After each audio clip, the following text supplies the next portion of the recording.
the new Indiana Jones game was the next big modern audience title that really wasn't. I was expecting the absolute worst, given so many IPs, especially Disney IPs, that have been totally decimated over the last at least 12 months. It's been going on for years, but the last 12, 18 months or so, that they've sort of speed run just wrecking old properties that we've all loved in the past. I was expecting Indiana Jones and the Great Circle to be the next one of those, especially after this. We all saw where you have the guy with, I think it's the Bethesda logo. I assume it is, maybe it isn't, but he's wearing it with rainbow colors, the rainbow flag over the Bethesda logo. And he came out and said about the game he was working on as a senior narrative designer. He came out and said, we have the opportunity to tell Indiana Jones to modern audiences. And at that point, I assumed the Great Circle was completely doomed. Now, this guy said it 12 months ago or something. It was a long time ago. The game has since come out, but apparently it's all right. In fact, apparently it's a game that I might actually enjoy. I've seen some people say it's kind of like an old school LucasArts adventure game, which is one of my favorite genres. I love point and click adventures. So it sounded interesting. I wasn't really looking for a Uncharted clone or something, which is what a lot of people wanted. Just full on third person Uncharted clone, and you step into the shoes of Indiana Jones. I didn't need that. Puzzles are great. More kind of like how Batman games, I think, are at their best when you're doing detective work. It's not just full-on action adventure. So everything about the Great Circle suggests that I should like it, but I haven't bought it. And I have a feeling a lot of people are in the same boat. They haven't bought it, and the game hasn't done very well. That was my opinion. But then there was an article that was floating around just from the other day that said Indiana Jones and the Great Circle was successful enough that Disney reportedly picked up the phone and wants more. Now, I was kind of surprised by this, because despite some decent reviews, I think for like an Xbox game, the reviews were good. Usually their games just review terribly. For some reason, I don't really know why, because they're a humongous corporation. You'd think there would be every reason to suck up to them, like a lot of reviewers do for Nintendo and Sony games and so on. Doesn't extend to Xbox for some reason. They just have no respect in the industry. And I don't blame people, because I think their direction in gaming, Game Pass and everything is awful, so I'm glad no one's giving them any special treatment. But usually their games don't review very well. Indiana Jones and the Great Circle seemed to be a change.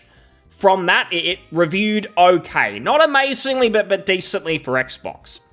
Despite those reviews, didn't seem like many people actually picked it up. For instance, on Steam, not many reviews, 5,000, which is less than half, I think, that the Veilguard got in review numbers. So that game, I doubt it's broken much more than 1 million copies across all consoles, PC, every device it was released on. So obviously, this isn't looking at the data and really drilling into the numbers. I've got no real idea, but I just didn't feel like many people were really buzzing about the Great Circle. It wasn't a big hit in terms of sales.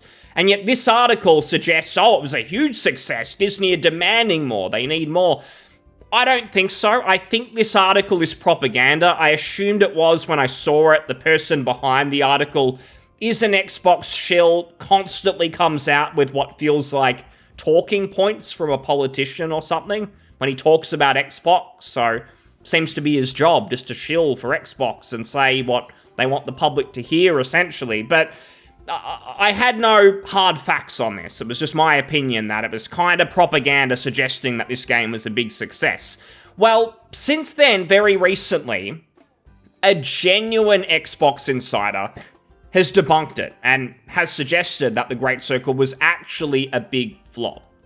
And I don't really say that sort of with glee, like I'm glad it flopped, it was woke, it was this, because again, I assumed it would be the big modern audience game, but I don't think that eventuated. I'm pretty sure the game's actually alright.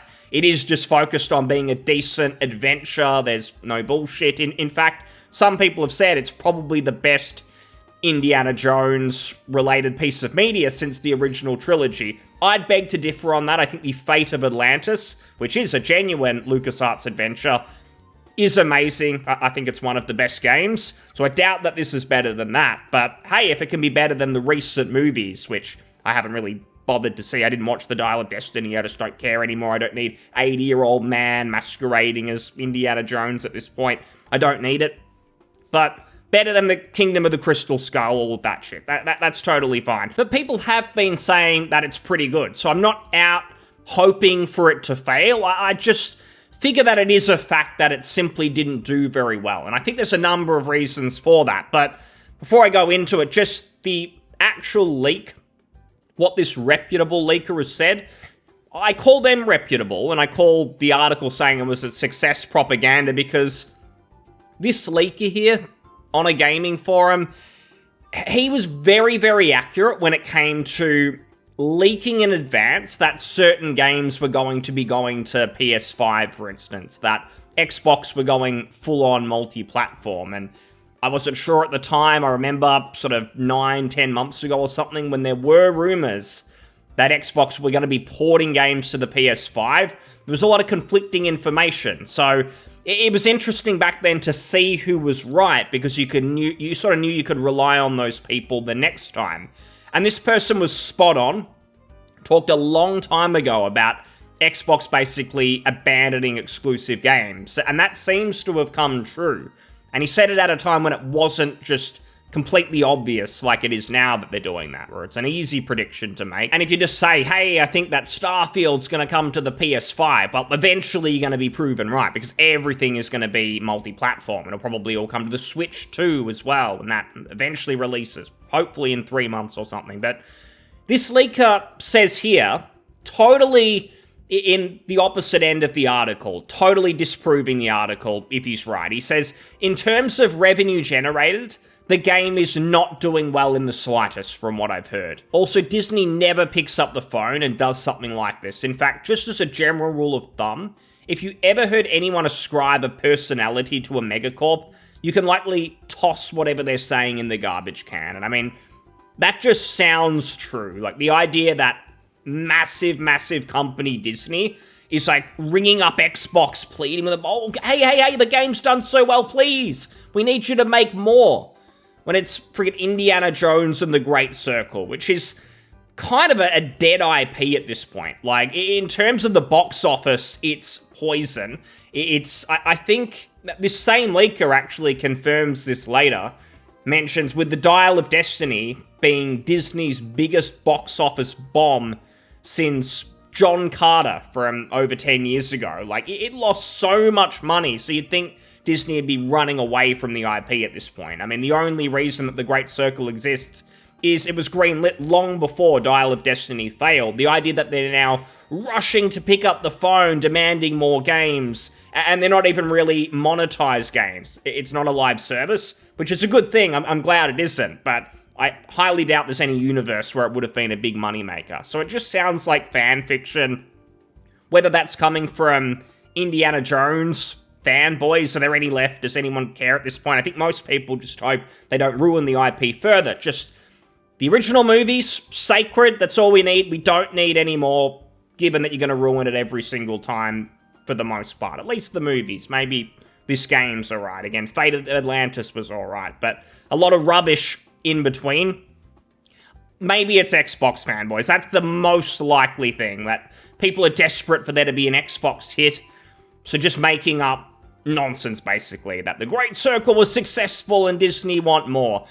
It's simply not true, and there was never a universe where this game would have been a big success, because I think it was basically destined to fail long ago. Again, as soon as this happened, as soon as they unveiled the game, and you had this clown on screen, maybe this person's good at their job, because again, the end product of the Great Circle, people are saying it's pretty good. I mentioned I haven't played it, and I'm going to explain why, but again, maybe this person's alright at their job, but just coming out and mentioning modern audiences, we're going to make this for the new people, no one wants to hear that, especially when you're trying to sell the game to original fans.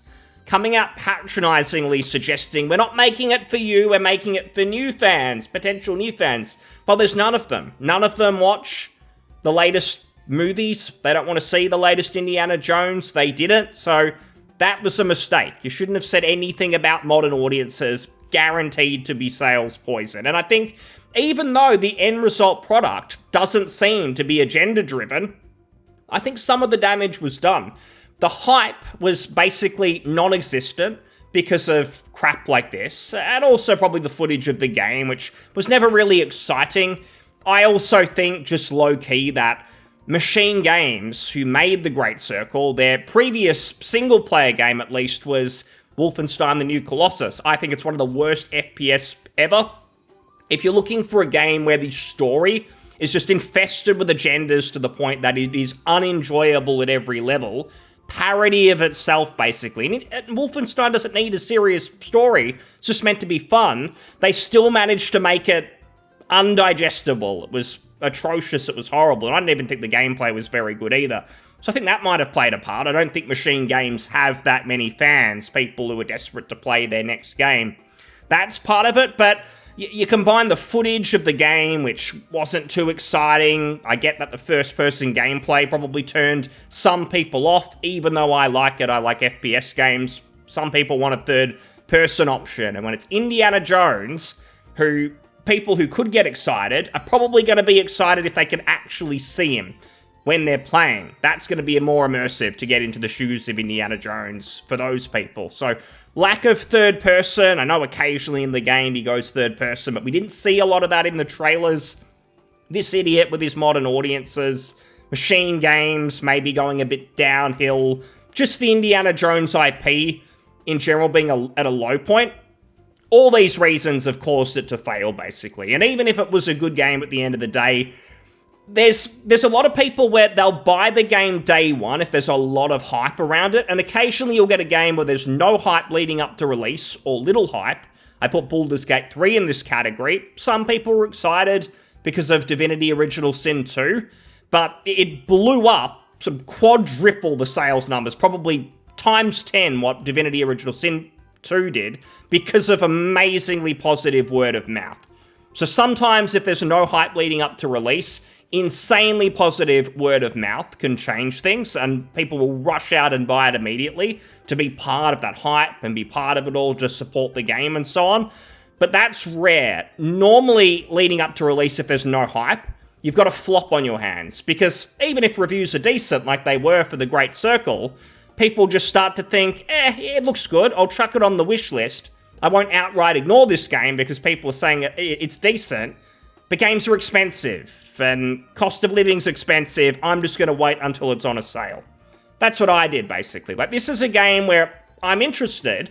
I haven't written it off completely because of this clown, once again, with his modern audiences, because from what credible people have said who've played the game, it seems okay. It's not really a whole bunch of agenda-driven stuff in it from what I'm hearing. So I'll give it a go one day, but I'm not going to rush out and buy it now.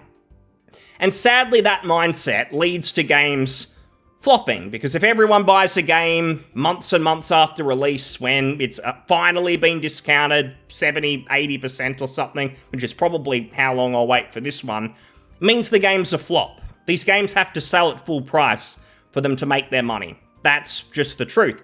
And when there's a lack of hype, when people aren't excited leading up to release, people aren't going to spend, in my country, 110, 120 bucks to play it.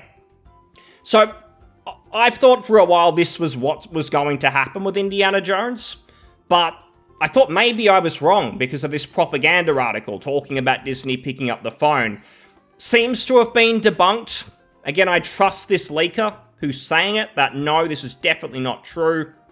He's backed it up with some evidence as well, and he does go on here and he says, from experience working with Disney on a licensed IP, licensed property these days, it's really not all that complicated. As long as the pitch is good and you're willing to work within the creative outlines they want you to agree to, the only thing the folks at Disney actually want is for you to pay the licensing costs, and then they'll give you a go, basically.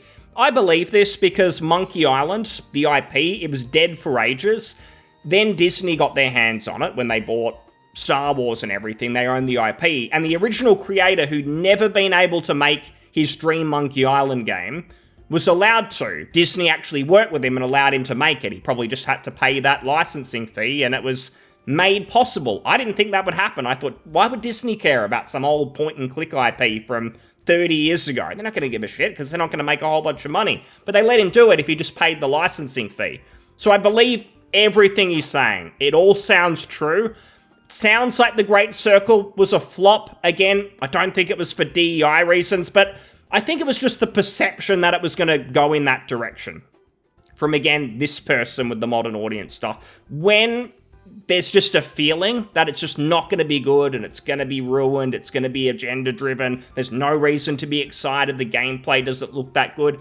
As soon as that sets in, as soon as you get the marketing wrong for a game, and people just aren't pumped, this isn't going to be the next big thing. At best, it's going to be okay.